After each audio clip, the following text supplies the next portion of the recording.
together and live together and all the rest of it. I don't have a problem with that at all. Sure. But if we're going to be streetwise to the agenda, we also need to ask, why are they doing this? What is one level of what's going on here? It's the same in America. You know, I've never had a gun in my life. I wouldn't use a gun. I don't believe in violence. End of story.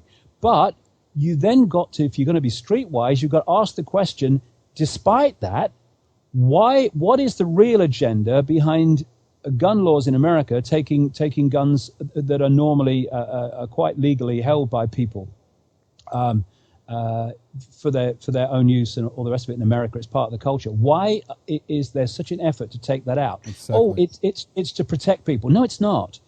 It's because there is a plan to have a military takeover in America, and the fewer guns there are among the population, the easier and more straightforward that's going to be.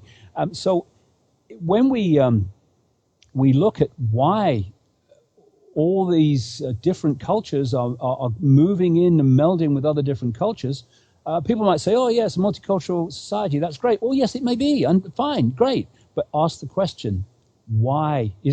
Is there another level to this? And it is. Yeah, it is. It's to destroy a sense of nationhood, because they're preparing people to become Europeans. We're all Europeans now, and the next stage of that, we're all world citizens. The global citizen, Yeah, and I'm seeing, quite a few articles now over the last year or two in British newspapers asking the question, what is it to be British anymore?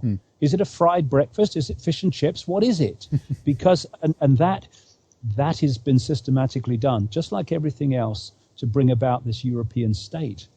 That's right, and I totally agree with you, David, because what I say is that actually diversity is destroyed and kind of culture is eroded in one way, and I feel that that's what they consciously are doing. They're ripping the roots out from the different cultures, not only Europe, then as you say, but worldwide. But they need to do that in order to kind of bring people into a more global society, a global world, or a global world government where everyone is the world citizen. But of course, I kind of frown a little bit upon that, because what I see as a consequence of that is that the multitude and diversity that makes the human species so great in that sense is actually taken away and eroded. Don't know if you agree with that or not, David.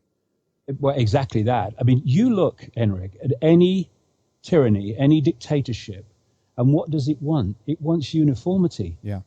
Diversity is its worst nightmare. So any dictatorship where the few wish to control the many, first of all, as I said earlier, they have to centralize decision-making, but also they have to take away diversity, so everything is uniform.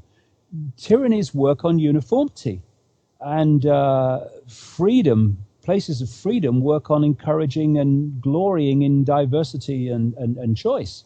So when you look at the European Union, what is its law base constantly doing? It's unifying law across every country in the European Union, so every country is the same. Yeah. It's seeking this uniformity, and any country or people that want to break out of that uniformity, well, then the challenge comes from the legislators and the law enforcement to stop you breaking out of it. And what we need is a mass, first of all, understanding of what we're facing, and that's coming, but please, bit quicker. Yeah.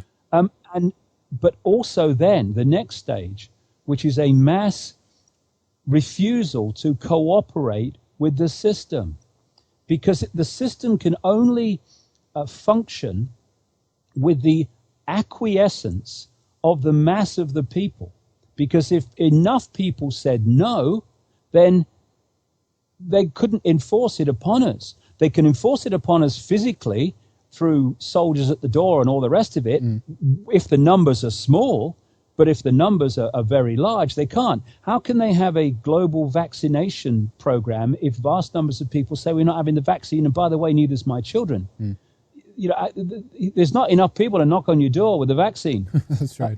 So what we need to do is to start to, in large numbers, stop even waking up to the point of being aware of what's going on. Go beyond that. Because, you know, what I see, Henrik, is a lot of people are now beginning to see it because it's becoming so blatant, and people who've worked for all these years to point out that it was coming and what was behind it, have helped with all that.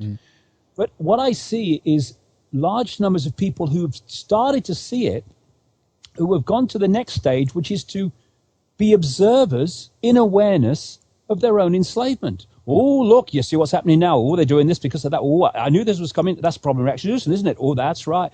Yeah, okay.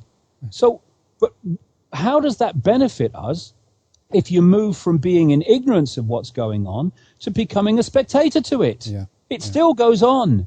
We need to come together and start to take responsibility. And at the end of every day, ask the question. I know it's difficult because people have to earn a living, all the rest of it. But please, you know, this is so important. And we're looking this in the eye now. The end of every day, even the end of every week, what have I done to make a contribution to communicating what is happening with regard to this tyranny and to doing something about it? And if the answer is nothing, then don't complain. That's right. Good point. So if we talk about this idea in the last couple of minutes here, David, if it indeed gets ratified now, do you know if is there anything we can do at this point in regards to saying no to it on a legal level? I haven't researched it myself, and I'm not aware if we can do petitions or whatever it might be in order to actually stop the ratification of the treaty. Do you have any information on that at all? Well, I mean, that's for people who are experts in European law and have studied it at a deep level, because, as I said earlier, the European legislation is such a unbelievable web of interconnected legislation, laws and clauses that it's just almost unfathomable as it's meant to be. The best thing that could happen is that the Irish voted no, which would throw a spanner in the works. Because they do have this constitutional law they have to follow because of the changes that are planned to take place in that country as a result of the treaty. And like I say, the last I heard, they were on the way to voting yes. And I have to say, it's kind of ironic that I was supposed to go to Ireland in early September and expose all this, expose the background, the history, the people behind it. And some people from the Irish coalition trying to get people to vote no invited me, and then suddenly I was uninvited and told that I really shouldn't go because I talk about reptilian entities. Oh, no. So you know, I wrote a newsletter this week about the fact that there is a hierarchy of denial, fear, and suppression. And you know, people who are exposing some levels of this conspiracy think that they are thinking differently to those that know nothing about it and reject the fact that it's a conspiracy. But actually, it's just a hierarchy. You know, there are those that dismiss the conspiracy. Then there are those that say, "Oh, yes, there is a conspiracy," but or put it another way, that those that dismiss the conspiracy say you are crazy if you think there's conspiracy. Then there's the next level where they say, yes, there's a conspiracy, but you're crazy if you think the conspiracy is bigger than what we say it is. And so the hierarchy goes on. That's right. And it's important because we have to come together. And that whole thing about, he talks about reptilian entities, so he shouldn't come here and talk about the European Union, it means that it's just creating another fault line to divide and rule a united front against this tyranny as a whole. Because if people, Henrik, think that this global Orwellian state that's coming in so fast on so many multi-levels, in so many ways, in such detail, across different companies, countries, corporations, etc., if they think that's all being orchestrated by people in dark suits sitting around a table deciding their next move, well, they've lost the plot. It's much, much bigger than that. And we have to talk about it if we're going to understand, A, the true scale of what's going on, and big time important, where the key lies, where the master key lies to turn this around. Because it does. There is a master key. And we need to pursue things with an open mind if we're going to find that, which we will eventually. and not say you mustn't go there because it's against my belief system, which is what the Irish Coalition was saying to me. This is ridiculous stuff.